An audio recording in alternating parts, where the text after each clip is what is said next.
Hi, and welcome back. Welcome, first timers. I'm reading Emma. So much happened last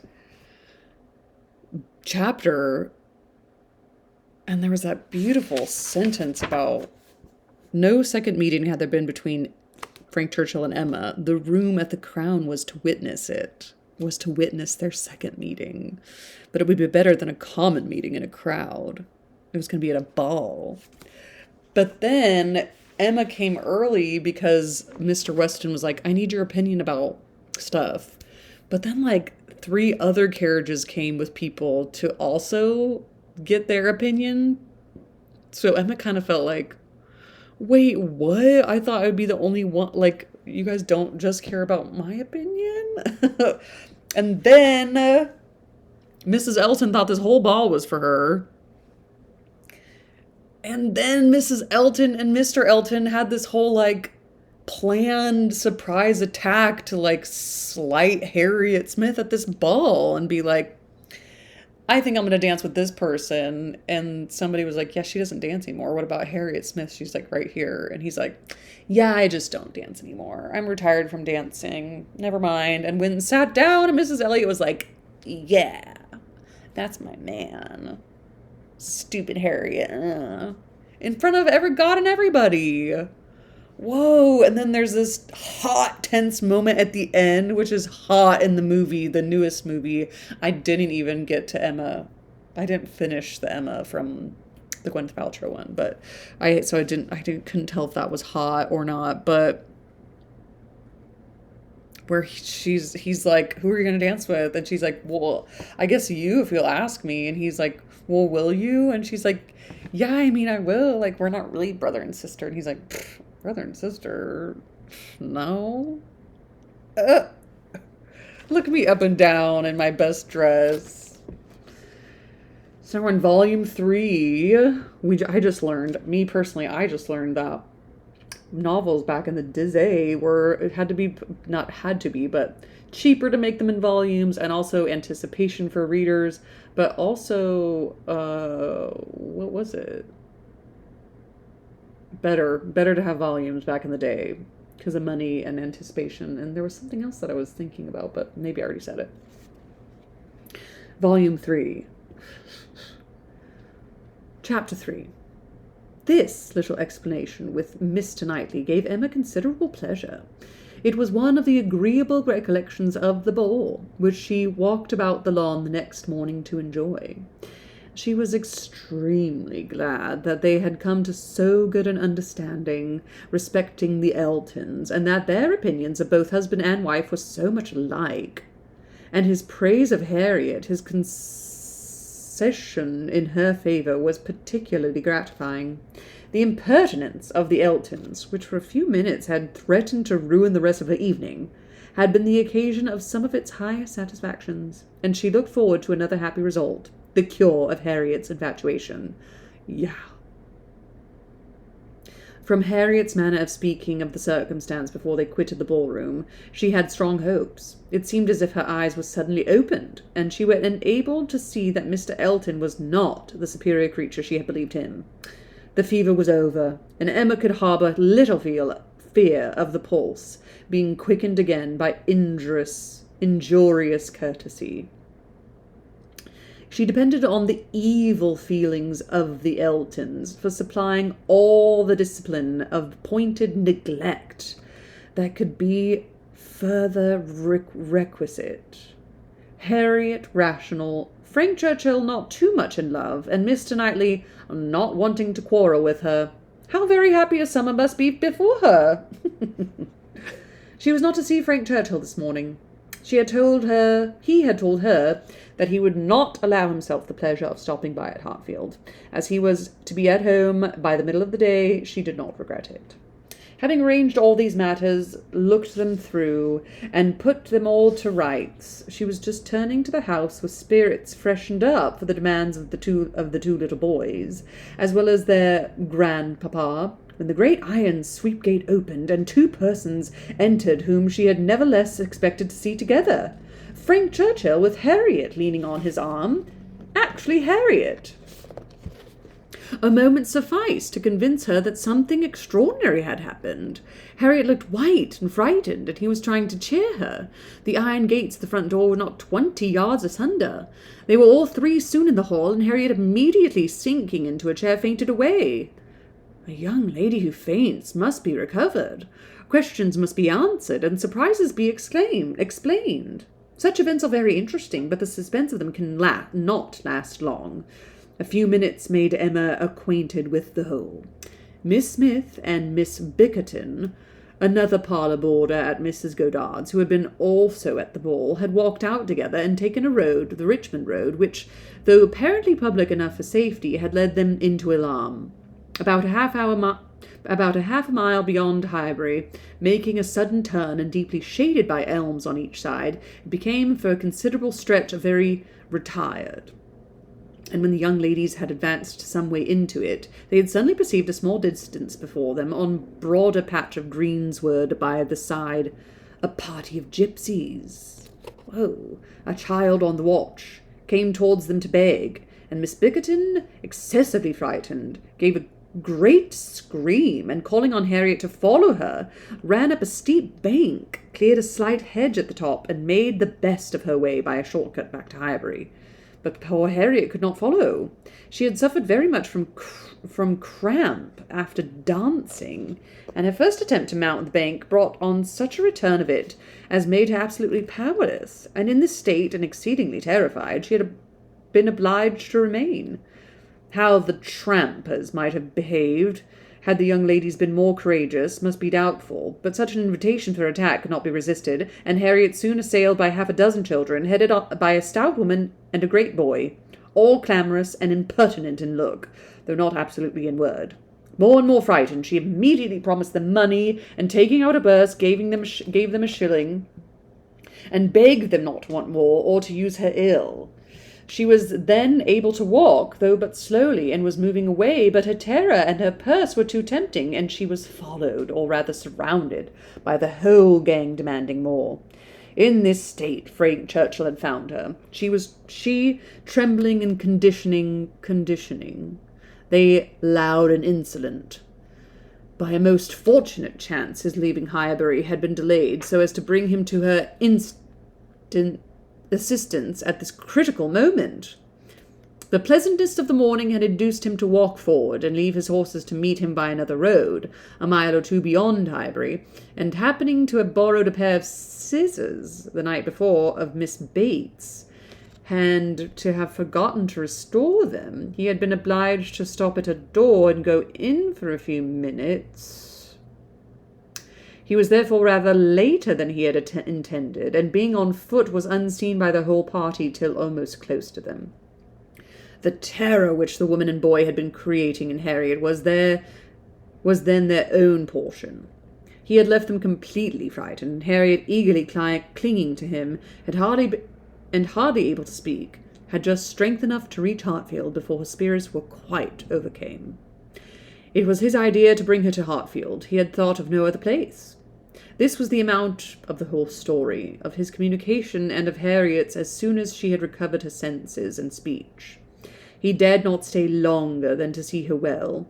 These several delays left him not another minute to lose, and Emma engaging to give assurance of her safety to Mrs. Goddard, and notice of there being such a set of people in the neighbourhood to Mr. Knightley, he set off, with all the grateful blessings that she could utter for her friend and herself. Such an adventure as this, a fine young man and a lovely young woman thrown together in such a way, could hardly fail to suggesting certain ideas to the coldest heart and the steadiest brain. So Emma thought, at least. Could a linguist, could a grammarian, could even a mathematician have seen what she did, have witnessed their appearance together, and heard their history of it, without feeling the circumstances had been at work to make them peculiarly interesting to each other? On another matchmaking scheme, Emma? Maybe she keeps it to herself, like she did with Mr. Knightley and Jane Fairfax, but she's going to be wrong again, don't you think? How much more must an imaginist like herself be on fire with speculation and foresight especially with such a groundwork of anticipation as her mind had already made.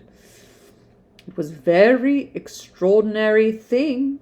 Nothing of the sort had ever occurred before to any young ladies in the place within her memory.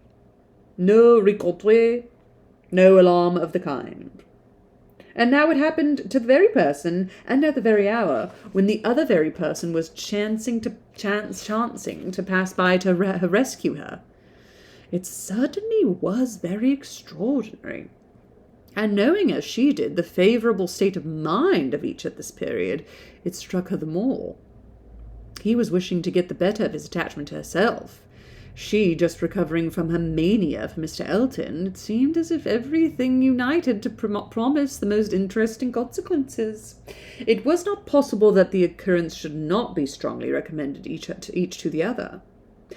In a few minutes' conversation, which she had yet had with him, while Harriet had been partially insensible, he had spoken of her terror, her naivete, her fervour, as she seized and clung to his arm, and with a sensibility amused and delighted, and just at last, after Harriet's own account had been given, he had expressed his indignation at the abominable folly of Miss Bickerton in the warmest terms. Everything was to take its natural course, however, neither impelled nor assisted. She would not stir a step, nor drop a hint. No, she had had enough of interference. There could be no harm in a scheme, a mere passive scheme. It was no more than a wish. Beyond it she would on no account proceed. Really, Emma, at this point I do not trust you. Emma's first resolution was to keep her father from knowledge of what had passed, aware of the anxiety and alarm it would occasion. But she soon felt that concealment must be impossible. Within half an hour of its known all over Highbury. It was the very event to engage those who talk most, the young and the low. And all the youth and servants in the place were soon in the happiness of frightful news. The last night's ball seemed lost in the gipsies. Poor Mr. Woodhouse trembled as he sat, and as Emma had foreseen, would scarcely be satisfied without their promising never to go beyond the shrubbery again. It was some comfort to him that many inquiries after himself from Miss Woodhouse, for his neighbours knew that he loved to be inquired after, as well as Miss Smith, were coming in during the rest of the day, and he had the pleasure of returning for answer that they were all very indifferent, which, though not exactly true, for she was perfectly well, and Harriet not much otherwise, Emma would not interfere with. She had an unhappy state of health in general for the child of such a man, for she hardly knew what indisposition was, and if he did not invent illnesses for her, she could make no figure in a message. The gipsies did not wait for the operations of justice. They took themselves off in a hurry. The young ladies of Highbury might have walked again in safety before their panic began, and the whole history dwindled soon into a matter of little importance, but to Emma and her nephews. In her imagination it maintained its ground, and Henry and John were still asking every day for the story of Harriet and the gipsies, and still tenaciously setting her right if she varied in the slightest particular from the original recital. Little boys keeping me honest. That's so cute. Let's see. Let's do chapter 4. A few days had passed after this adventure, when Harriet came one morning to Emma with a small parcel in her hand, and after sitting down and hesitating, thus began. Miss Woodhouse, if you are at leisure, I have something that I should like to tell you, a sort of confession to make. Ooh. And then, you know it will be over. Emma was a good deal surprised, but begged her to speak. There was a seriousness in Harriet's manner which prepared her, quite as much as her words, for something more than ordinary. It is my duty, and I am sure it is my wish, she continued, to have no reserves with you on this subject. As I am happily quite an altered creature in one respect, it is very fit that you should have the satisfaction of knowing it. I do not want to say more than is necessary. I am too much ashamed of having given way as I have done, and I dare say you understand me. Yes, said Emma, I hope I do. How could I so long a time be fancying myself? Cried Harriet warmly. It seems like madness. I can see nothing at all extraordinary in him now. I do not care whether I meet him or not, except that of the two I had rather not see him, and indeed I would go any distance round to avoid him. But I do not envy his wife in the least. I neither admire her nor envy her, as I have done. She is very charming, I dare say, and all that, but I think her very ill-tempered and disagreeable. I shall never forget her look the other night. However, I assure you, Miss Woodhouse, I wish her no evil. No, let them be ever so happy together, it will not give me another moment's pain. And to convince you that I have been speaking truth, I am now going to destroy what I ought to have destroyed long ago, what I ought not never to have kept. I know that very well, blushing as she spoke. However, now I will destroy it all, and it is my particular wish to do it in your presence, that you may see how rational I am grown. Cannot you guess what this parcel holds? Said she, with a conscious look. Not the least in the world. Did he ever give you anything? No, I cannot call them gifts, but they are things that I have valued very much. She held the parcel towards her, and Emma read the words, most precious treasures, on the top. Her curiosity was greatly excited. Harriet unfolded the parcel, and she looked on with impatience. With an abundance of silver paper was a pretty little Tunbridge ware box, which Harriet opened. It was well lined with the softest cotton, but excepting the cotton, Emma saw only a small piece of court plaster. Now, said Harriet, you must recollect. No, indeed I do not. Dear me, I should not have thought it possible for you to forget what passed in this very room about court plaster, one of the very last times we ever met in. It was but a few days before I had my sore throat, just before Mr. and Mrs. John Knightley came, I think the very evening. Do not you remember his cutting his fingers on your new penknife, and you recommending court plaster? But as you had none about you, and knew I had, you desired me to supply him, and so I took mine out and cut him a piece, but it was a great deal too large, and he cut it smaller, and kept playing some time with what was left before he gave it back to me, and so then, in my nonsense, I could not help making a treasure of it, so I put it by never to be used. And looked at it now and then as a great treat. Poor Harriet.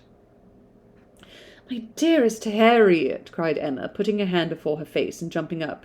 You make me more ashamed myself than I can bear. Remember it? I remember it all now, all except you saving this relic. I knew nothing of that till this moment.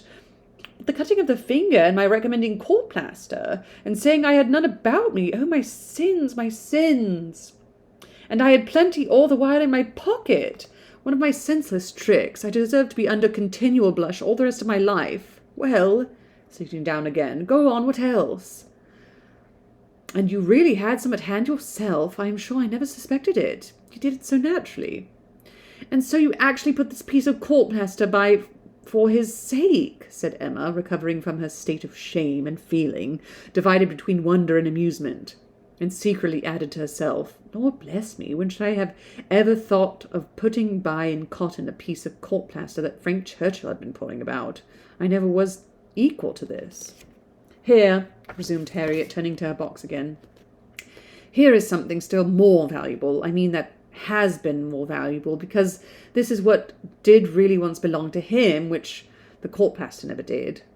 Emma was quite eager to see this superior treasure. It was the end of an old pencil, the part without any lead. This was really his, said Harriet. Do not you remember one morning? No, I dare say you do not, but one morning, I forget exactly the day, but perhaps it was the Tuesday or the Wednesday before that evening, he wanted to make a memorandum in his pocket-book.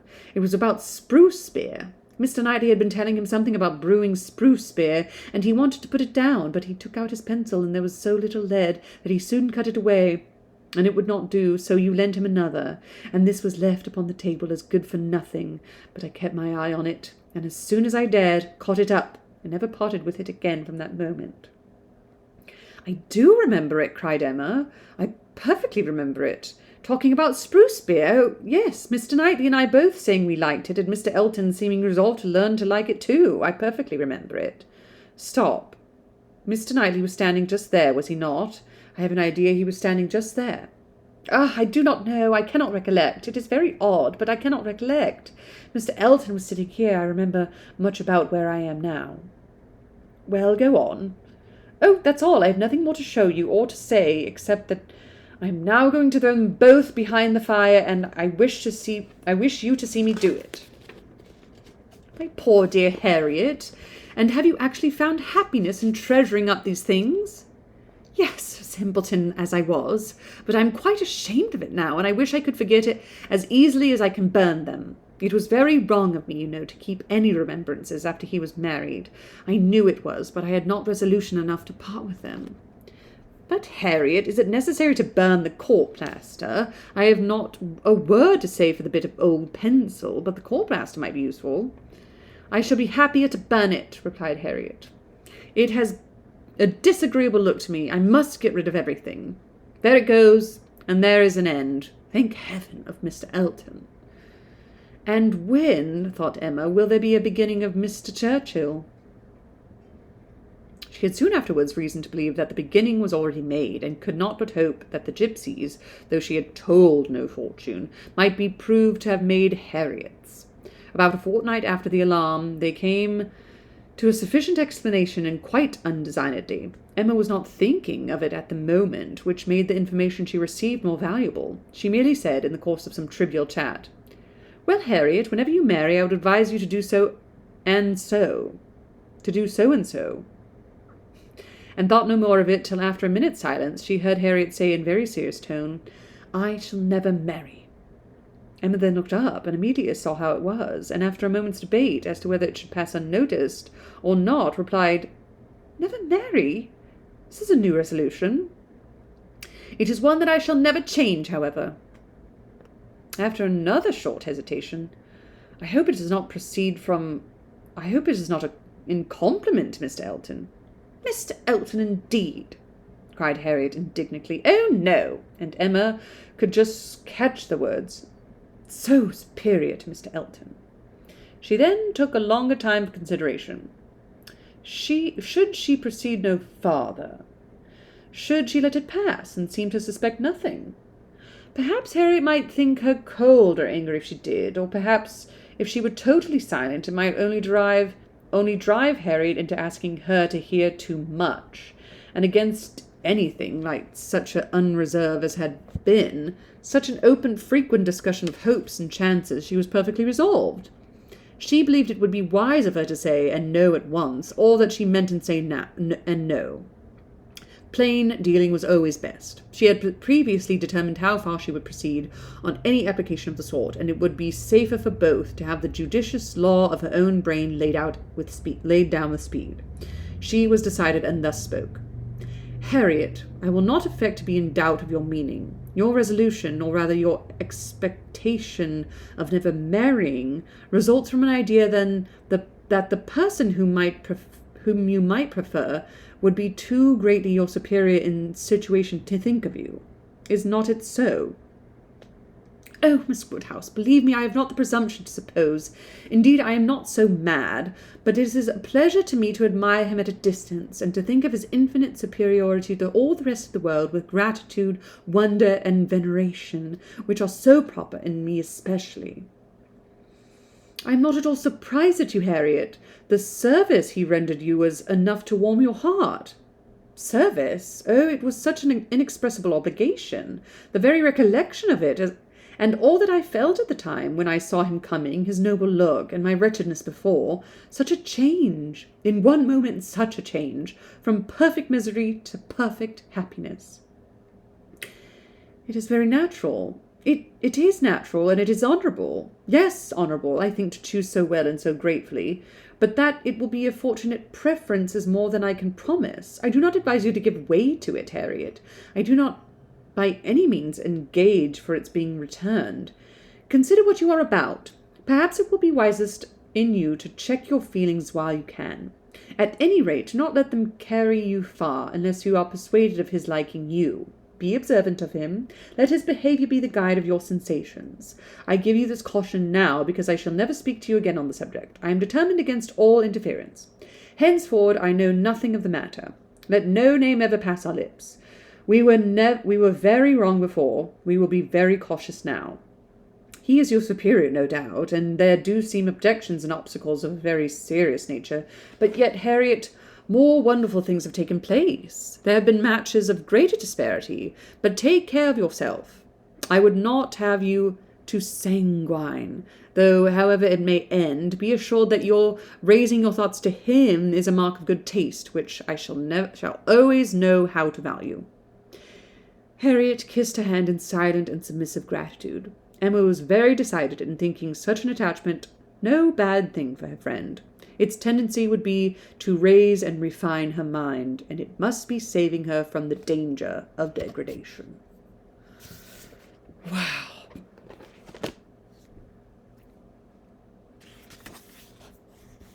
Happy reading to you all. Join in next time for Chapter 5 of Volume 3 of Emma. Happy reading and ta-da!